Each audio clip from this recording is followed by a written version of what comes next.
Olá, minhas saudações a todos, né, aos meus amigos, aos alunos, às pessoas que por uma ou outra razão acompanham este vídeo, este que trata da dosimetria 03, em que eu falo da primeira fase, parte 2, que envolve o cálculo da pena base. Na parte um da primeira fase, nós já tratamos de detalhar um pouco as circunstâncias judiciais. E agora nós damos continuidade para completar a primeira fase, falando um pouco sobre questões relacionadas ao cálculo e, mais especificamente, a parte metodológica do cálculo da pena base. Eu só quero reafirmar a todos, antes de qualquer coisa, que eu sempre posto, além do vídeo, na parte de descrição do vídeo, nós temos ali um link para a sinopse do vídeo, que na verdade é um roteiro, né, sobre tudo que eu falo aqui, sobre as coisas que eu vou discorrendo, para que as pessoas possam acompanhar também a partir de um reporte escrito, né, sobre aquilo que está sendo dito. Então é só clicar ali na parte da descrição onde tem o link para a sinopse, e aí a pessoa pode acompanhar também a parte escrita. Quando clica ali em cima, desaparece o vídeo, só fica o áudio e a pessoa pode acompanhar então por escrito. Aí vai dar a opção de cada um, né? Também pode ser feita a impressão da sinopse e se quiser continuar acompanhando também com o vídeo, daí basta imprimir e fazer o acompanhamento e às vezes até pausar ou coisa assim para fazer uma anotação, alguma anotação daquilo que julgue importante, que eu eventualmente fale aqui e que não esteja exatamente da mesma forma na sinopse, tá, meus amigos? Então fica só esse alerta, esse aviso para que, na verdade, o objetivo é facilitar a vida, né, para o acompanhamento de quem assiste a este vídeo. Então, como eu dizia, eu trato aqui da forma de cálculo da pena base para concluir então essa primeira fase da dosimetria. E de antemão é importante se dizer que, na verdade, a lei penal brasileira, o Código Penal, ele não faz qualquer menção acerca da forma, né, da metodologia pela qual a pena base ou qualquer outra etapa, qualquer outra fase da dosimetria deva ser calculada. Nós não temos isso dito na lei penal. A lei penal apenas refere que para o cálculo da pena base, o juiz irá então utilizar-se das circunstâncias do artigo 59 do Código Penal, que são aquelas 8 circunstâncias judiciais das quais nós já falamos no vídeo Dosimetria da Pena 02, que na sequência é anterior a este. Aliás, é importante esclarecer que é sempre bom assistir esses vídeos sobre a dosimetria da pena na ordem numérica certa, para que a pessoa que assiste ela consiga ficar sempre dentro de uma sequência ordenada da matéria. Tá? É uma, digamos assim, parafraseando tudo que falamos até agora em direito penal, é uma forma plurissubsistente de nós abordarmos a matéria. Então, o primeiro tópico aqui é sobre a inexistência de um método de cálculo na lei penal. Né? Não, a lei penal não fala sobre isso, não diz qual é a fórmula. E então ela apenas refere, como eu dizia, que o juiz, o julgador, para calcular a pena base, ele precisará então apenas levar em consideração as circunstâncias judiciais do artigo 59 do Código Penal. Uma coisa importante, nesta primeira fase da dosimetria da pena, assim como também na segunda, como veremos nos vídeos seguintes, né, a pena ela não pode ficar fora das margens estabelecidas pela cominação. Então significa dizer que na primeira e depois também na segunda fase, o juiz não vai poder fixar uma pena base aquém do mínimo legal, a menos do que o mínimo legal, e também não vai poder extrapolar uma pena base para além, para mais do que o máximo legal permitido. Isso se deve a uma motivação muito simples, né? É porque se nós permitirmos a diminuição da pena base para aquém do mínimo legal e também na segunda fase, depois quando chegássemos na terceira, e dependendo das circunstâncias que teríamos que considerar, não seria o normal, mas poder-se-ia pensar até inclusive numa pena zerada ou numa pena negativa. Então, por isso que, pela lógica do sistema trifásico, não é possível nós falarmos em pena base, depois na segunda fase também em pena provisória, menor do que o mínimo legal.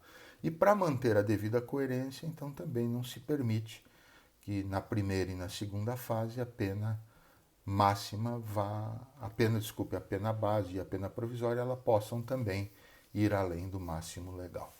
Então, encurtando, né, a primeira regra é que o juiz deve levar em conta as circunstâncias do artigo 59 para fixar a pena base, e a segunda regra, digamos assim, que o juiz, então, ele também não pode fixar uma pena base menor do que o mínimo legal e também maior do que o máximo legal.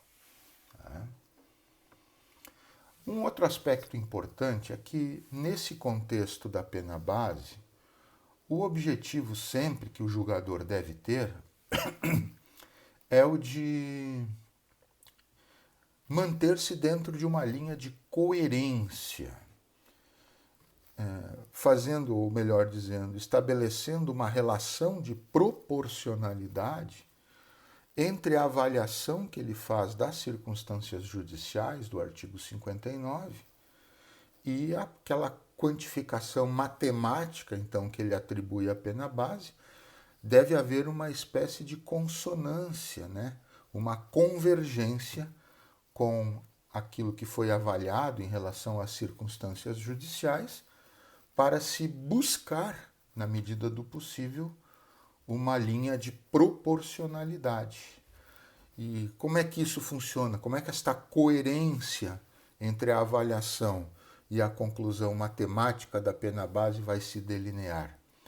Fundamentalmente, dá para dizer que quanto mais as circunstâncias judiciais se revelarem no seu contexto de maneira favorável ao acusado, né, ao réu que por esta sentença está sendo condenado, mais essa pena base ela vai ter que se aproximar do mínimo legal.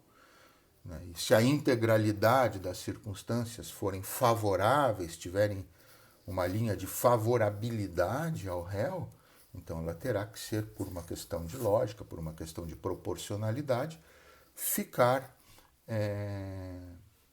ser fixada, melhor dizendo, no seu mínimo legal.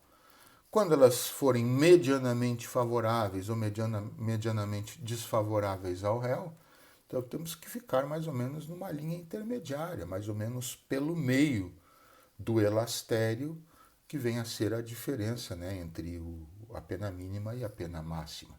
E quando essas circunstâncias elas forem amplamente desfavoráveis, ou às vezes até inteiramente desfavoráveis ao réu, então, nesta hipótese, a pena base terá que se aproximar do máximo legal ou, numa circunstância mais extrema, até ficar dentro, exatamente situada no máximo legal combinado. Então, é assim que vai funcionar essa questão de probabilidade. Majoritariamente ou inteiramente favoráveis, mínimo legal ou próximo do mínimo legal. Medianamente favoráveis e medianamente desfavoráveis, uma pena base intermediária, mais ou menos no meio do elastério. E circunstâncias judiciais majoritariamente desfavoráveis ou até inteiramente desfavoráveis, então a pena base próximo do máximo legal ou até mesmo no máximo legal, em hipóteses mais extremas, como eu disse. Essa é a linha de proporcionalidade que deve ser que deve ser buscada pelo órgão julgador. Uma outra questão ainda dentro dessa partezinha preliminar diz respeito à questão da forma como como deve ser informado, declinado o quantificativo da pena base. Embora o juiz ele deva fazer a análise de cada circunstância judicial pontualmente, uma a uma, né, de forma individualizada, a pena base ela deve ser informada somente ao final desta análise de todas as circunstâncias judiciais. Então o juiz ele não quantifica, por exemplo, mais X ou menos X de pena base por conta desta ou daquela circunstância a cada momento ser favorável ou desfavorável ao réu. Ele faz essa análise de cada circunstância, diz, por exemplo, a culpabilidade, eu entendo tal coisa. Nos antecedentes, assim. Na conduta social, isso e aquilo. E assim ele vai até a parte que trata do comportamento da vítima, que é a última circunstância judicial prevista no artigo 59, uma a uma. E depois de fazer essa análise da última circunstância judicial, no raciocínio mental ele faz um cálculo aproximado do que deve ser a pena base e aí informa. Diante disso, então, eu fixo a pena base em tanto tempo de privação de liberdade. É assim que o juiz deve proceder ao informar a pena base. Ele faz primeiro a análise de todas as circunstâncias, uma a uma, e só ao final é que ele informa o quantitativo de pena base. Certo? E a lei, na verdade, como eu dizia lá no início, a lei ela não informa uma metodologia de como esse cálculo deve ser procedido, né? Como é que a pena base ela deve ser calculada, ela deve ser informada. Apenas se trabalha exatamente com essa ideia de coerência entre a avaliação das circunstâncias judiciais e a quantificação aritmética da pena. Acaba que cada julgador, cada órgão julgador, de uma certa maneira, procura desenvolver método, né, que vise exatamente o resguardo, o alcance dessa proporcionalidade, dessa linha de proporcionalidade que é necessária no cálculo da pena base. Mas eu gostaria, como existem várias formas de cálculo, eu gostaria de destacar duas aqui, que eu acredito que sejam as mais utilizadas, né, Brasil afora aí, para se desenvolver o cálculo da pena base, né, um método de apuração da pena base. A primeira eu costumo chamar de o método do termo médio do elastério. Tá? O método do termo médio do elastério. E a segunda, eu vou aqui, para fins didáticos mesmo, chamar de o método da base 1/6 do elastério por circunstância desfavorável. E vamos ver então como é que se desenvolve o cálculo a partir de cada um destes dois métodos. Como eu disse, os dois métodos são bastante utilizados, né? Então, por isso que eu faço questão de esclarecer aqui os dois. O que vem a ser, primeiramente, o elastério? Então, eu vou falar agora, primeiramente, do método do termo médio do elastério, né? Uma forma que parte dos órgãos julgadores brasileiros utilizam para o cálculo da pena base. O que vem a ser, primeiramente, então, o elastério? O elastério é a diferença entre a pena mínima e a pena máxima combinada. Nós temos ali uma informação quantitativa de pena mínima e de pena máxima. E essa diferença entre o mínimo e o máximo é o que nós chamamos de elastério. Então, peguemos, por exemplo, para exemplificar mesmo, um crime de roubo simples, que está lá no caput do artigo 157. Quando falamos da pena privativa de liberdade, ela é de reclusão, combinada de reclusão, de 4 a 10 anos. Então, o roubo simples do 157 tem uma pena combinada de 4 a 10 anos de reclusão. O elastério, como eu disse, é a diferença entre o mínimo e o máximo, ou seja, 6 anos. Né? A diferença entre 4 e 10 é 6. Então, 6 anos é o elastério do roubo simples, né? Do roubo simples do artigo 157. Como é que se faz, então, nesse primeiro método o cálculo? Primeiro, utiliza-se o termo médio do elastério. O que é o termo médio? É a parte intermediária, a parte que fica no meio. Então, por exemplo, no caso do roubo que nós citamos, de 4 a 10 anos, qual é o meio do elastério? É 7, né? Porque se o elastério é de 6 anos, 4 para 10, temos 6. Então, a metade de 6 é 3. Então, partindo de baixo ou partindo de cima, se eu acrescento essa metade, ou se eu retiro se eu acrescento a metade da pena a partir da pena mínima, ou retiro essa metade a partir da pena máxima, no exemplo do roubo eu vou chegar em 7. Então o termo médio do elastério é 7 anos. No caso do crime de roubo, que eu estou utilizando aqui como exemplificação, né? Então, eu pego esse termo médio, esse termo que está exatamente na metade do elastério, e sobre ele eu sopeso circunstâncias favoráveis e circunstâncias desfavoráveis. Quanto mais circunstâncias desfavoráveis o juiz tem quanto mais circunstâncias favoráveis o juiz tem para levar em consideração, ele vai baixando desse termo médio do elastério até se aproximar, né, até chegar, quando for o caso, na pena mínima combinada ao crime. Então, se eu tivesse um conjunto grande de circunstâncias judiciais favoráveis ao réu, eu partiria desse termo médio do elastério, iria raciocinando mentalmente sobre essa favorabilidade, e quando elas fossem muito favoráveis no seu conjunto, ou até inteiramente favoráveis, eu poderia chegar na pena mínima ou próximo do mínimo legal. E o raciocínio inverso também vale, né? Quando o sujeito tem majoritariamente, ou às vezes amplamente majoritária, ou até inteiramente circunstâncias judiciais que lhe sejam desfavoráveis, então, neste caso, partindo-se do termo médio do elastério, vai-se cada vez mais se aproximando do máximo legal combinado, conforme o número vai aumentando de circunstâncias desfavoráveis. Então, esse método ele é utilizado por parte dos julgadores, né? Então, que estabelecem o termo médio do elastério. Quanto mais circunstâncias favoráveis vão baixando então essa pena base até chegar perto do máximo. Quando percebem que há majoritariamente circunstâncias judiciais desfavoráveis, vão elevando para a direção do máximo legal, eventualmente até chegar nele. E se há uma espécie de empate entre favorabilidade e desfavorabilidade, o julgador vai ficar exatamente mais ou menos onde ele partiu, que é esse termo médio do elastério. Então eu cito um exemplo aqui para a gente entender, né?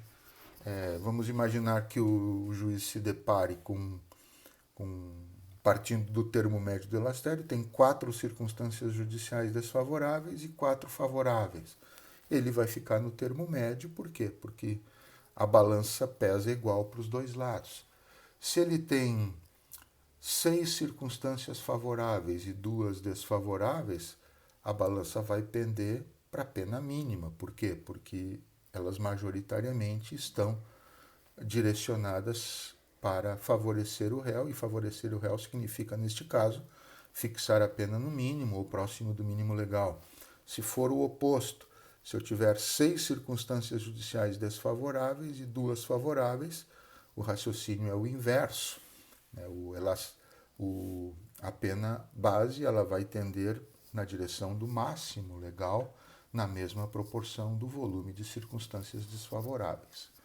Então é assim que funciona o critério do termo médio do elastério como ponto de partida para o cálculo dessa pena base, sempre lembrando que o juiz, na verdade, ele vai analisar todas as circunstâncias, vai ver quais são favoráveis e desfavoráveis, e depois desse conjunto é que ele informa ao final, então, qual a quantificação de pena base a que ele chega, que ele entende como adequada. A segunda fórmula, né, o segundo método sobre o qual eu quero falar, é o método que eu costumo chamar, inclusive uso esse termo em sala de aula, o método de base 1/6 do elastério por circunstância desfavorável.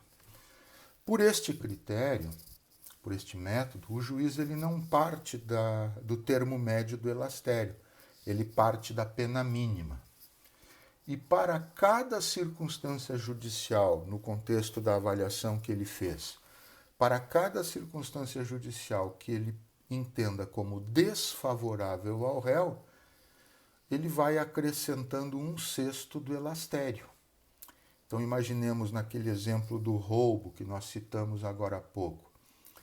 Se o juiz ele entendeu, por exemplo, que o réu ele tem na avaliação das 8, 2 das circunstâncias judiciais são desfavoráveis, então ele parte da pena mínima, que é 4 anos, e acrescenta 1/6 do elastério para cada circunstância judicial desfavorável.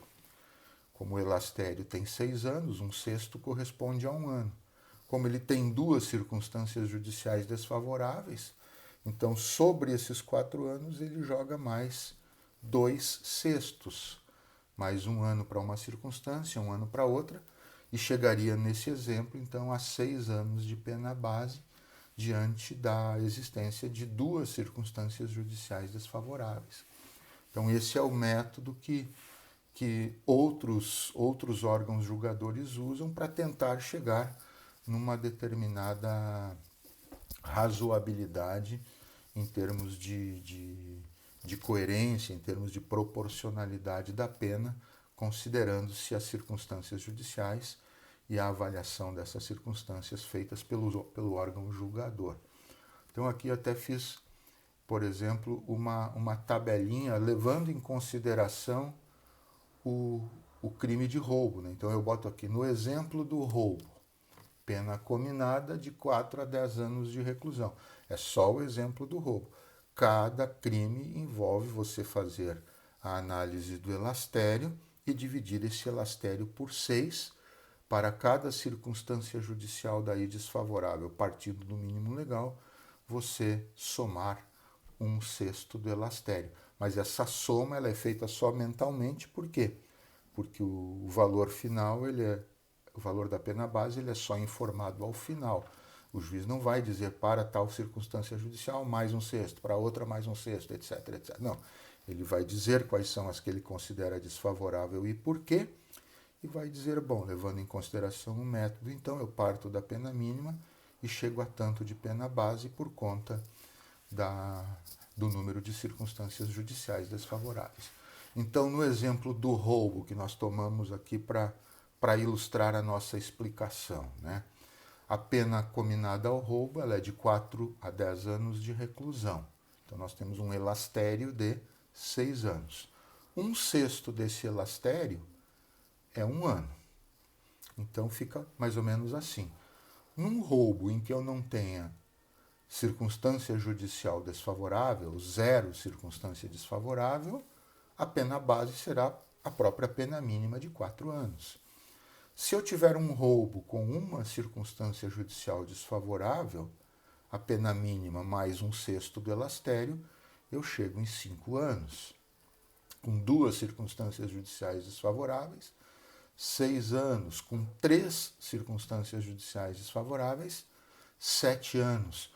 Com 4 circunstâncias judiciais desfavoráveis, 8 anos. Com 5, 9 anos. E se eu tiver 6 circunstâncias judiciais desfavoráveis, aí eu chego no máximo combinado a este roubo, que é 10 anos. Então esse é o critério do 1/6 do elastério, partindo-se da pena mínima, 1/6 do elastério para cada circunstância judicial desfavorável. É importante frisar também que, neste caso, se eu tiver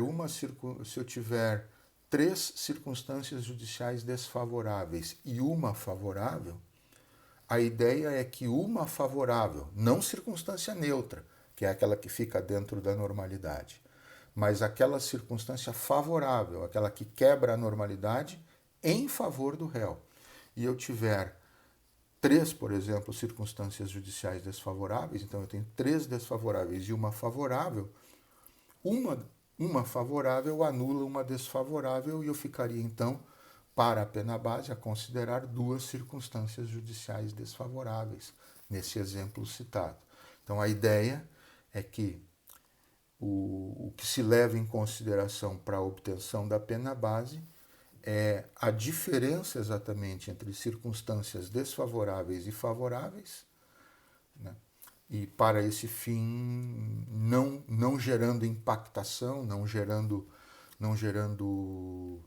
efeito quantitativo, aquelas circunstâncias que nós considerarmos como normais à espécie, que tem, portanto, uma neutralidade na questão quantitativa, nem para jogar a pena base para cima e nem para jogar a pena base para baixo. Então, o que eu faço é utilizar as circunstâncias desfavoráveis para jogar 1/6 acima do mínimo legal, e se por acaso eu tiver alguma favorável, essa favorável ela anula uma desfavorável e eu faço esse cálculo de 1/6 apenas pelo remanescente das circunstâncias desfavoráveis. Então, no exemplo que eu citei, para recapitular, se eu tenho 3 circunstâncias judiciais desfavoráveis, eu teria que jogar 3/6 do elastério acima da pena mínima, né?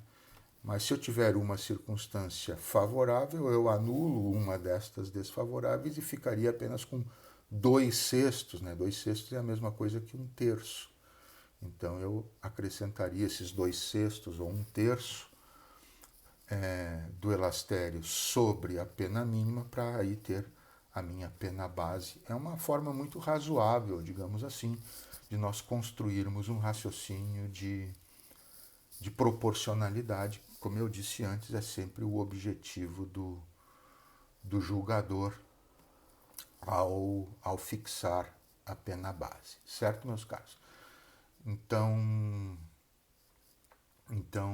eu vou depois dar sequência à nossa matéria com outros vídeos, mas esse segundo método, por ele ser até de um cálculo matemático mais fácil de ser feito e também preservar de forma satisfatória esse desejo de coerência e de proporcionalidade entre a avaliação que se faz das circunstâncias judiciais e o aspecto matemático, aritmético, que deve ser utilizado para a obtenção da pena base.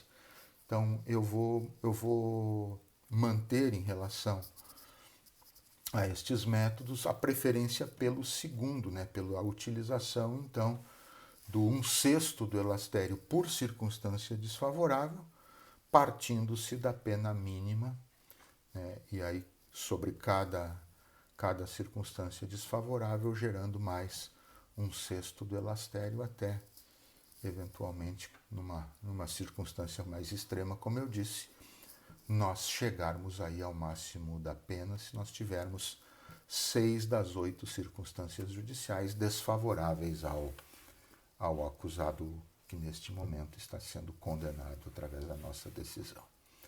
Certo, meus caros? Então estas são as 2 metodologias mais utilizadas, mas a nossa preferência aqui, seja pelo aspecto da maior facilidade de compreensão, seja pelo aspecto matemático também mais preciso, e seja por também resguardar de forma bem satisfatória a coerência que nós precisamos para alcançarmos a proporcionalidade avaliativa com a proporcionalidade matemática.